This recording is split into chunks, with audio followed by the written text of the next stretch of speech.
Hello and welcome, or maybe even welcome back to my YouTube channel Lapping Analytics. Have you ever wondered, for your job or perhaps for a hobby, why bother about any kind of theory and instead just start practice? Because practice makes perfect, right? And dry theory, be it through textbooks, seminars, e-learning modules, you name it, is a complete waste of time, right? Well, one of the things that keeps me fit is regularly going to the gym. I have been fortunate to live in different countries for shorter and longer periods, managed to enjoy my fair share of gym experience in each of them, and wherever I went, in the place I encountered people lifting heavy weights with a posture or a technique so bad that it almost hurt my back just by looking at it. There are so many places in your body where you can develop shorter or longer term injuries by lifting weights the wrong way.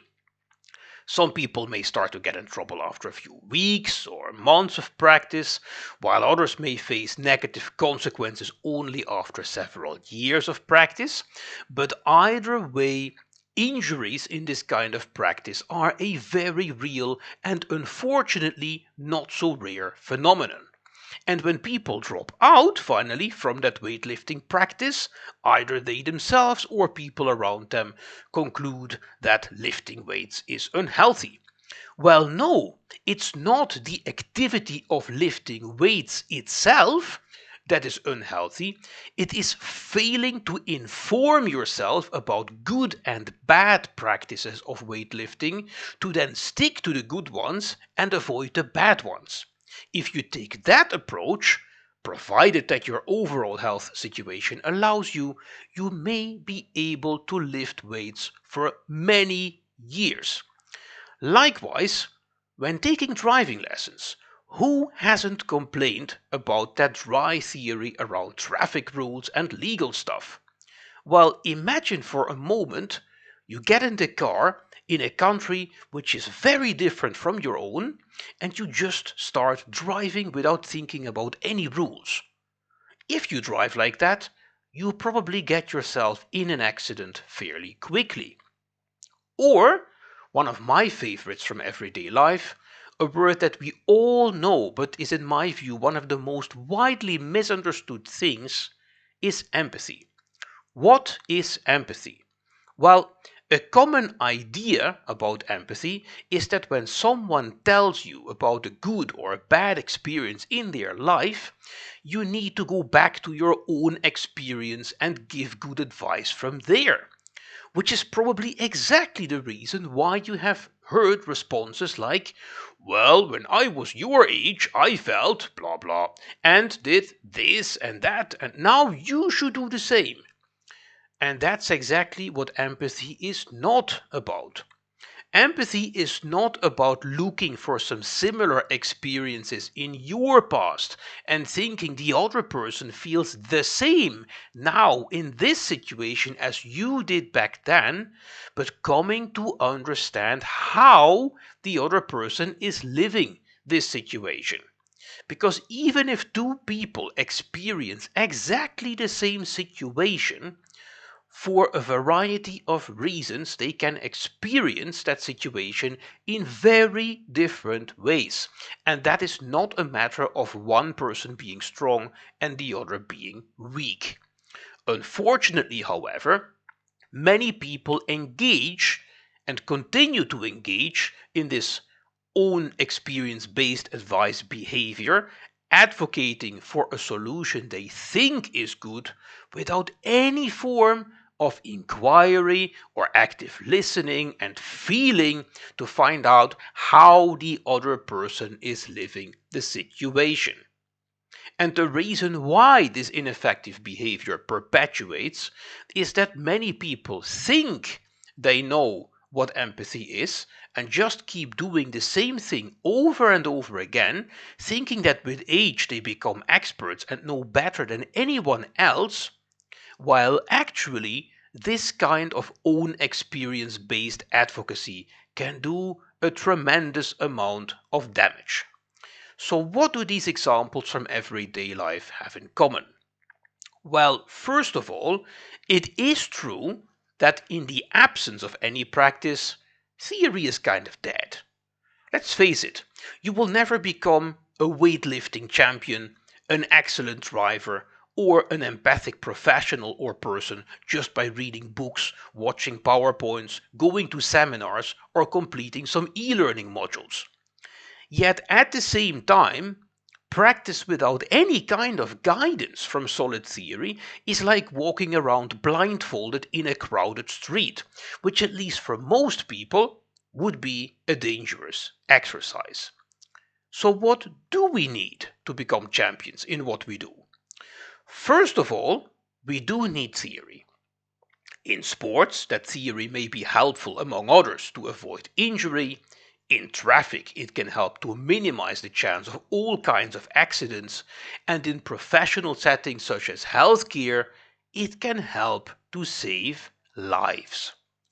But of course, we also need practice.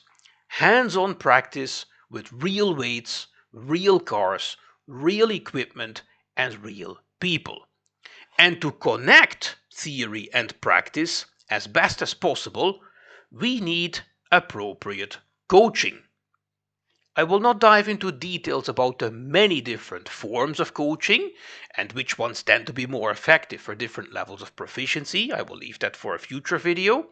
But we do need some form of coaching in order to practice effectively using core principles from theory to avoid costly mistakes and keep improving. To go back to my earlier examples, in weightlifting, a coach can help to give guidance on your posture or specific aspects of your lifting technique, using principles that have been proven successful for other athletes. In driving lessons, the instructor should take the role of coach as well.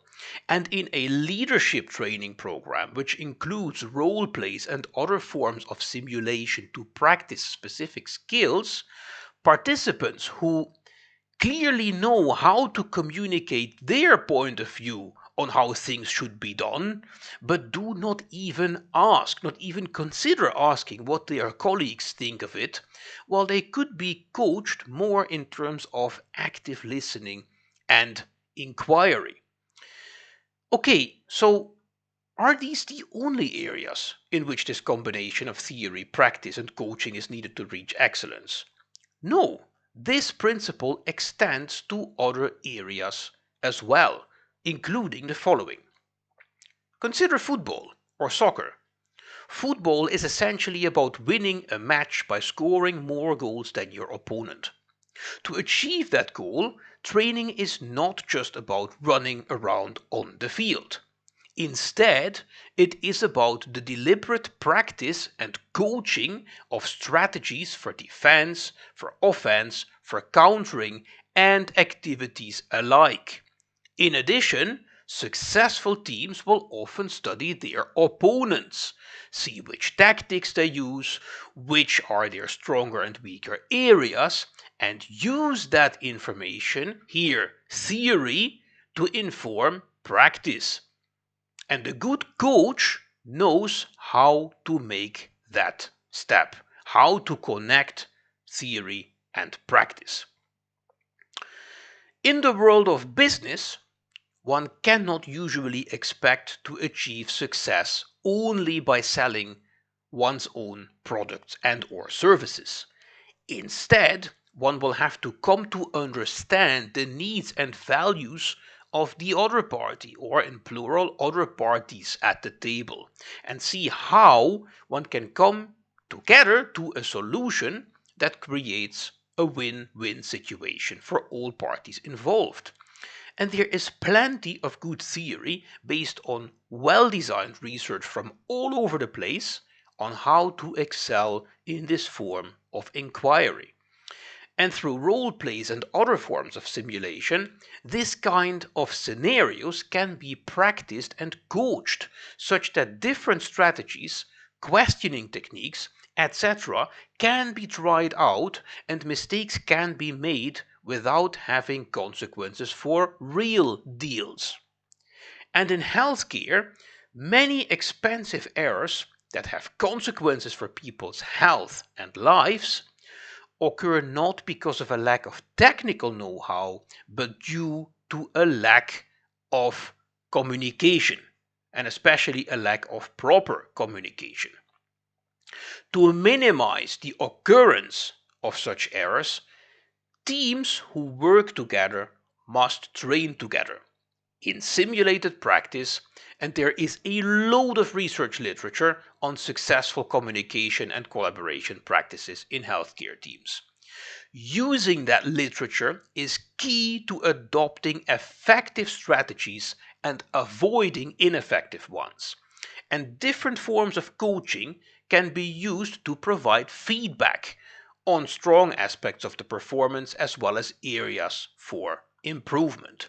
So we need theory, practice, and appropriate coaching to connect theory and practice.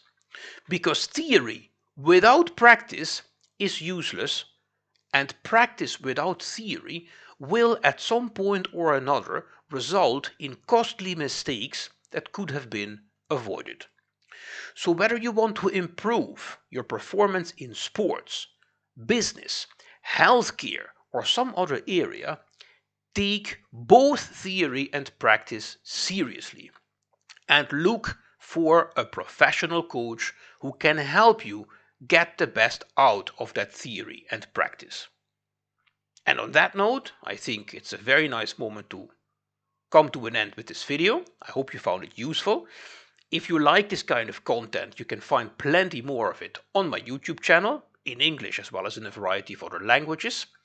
If you have any questions or suggestions for future videos, feel free to leave a comment below the video or simply get in touch using the email address listed below. And for now, thank you for watching, thank you for listening, have a great day and hope to see you soon.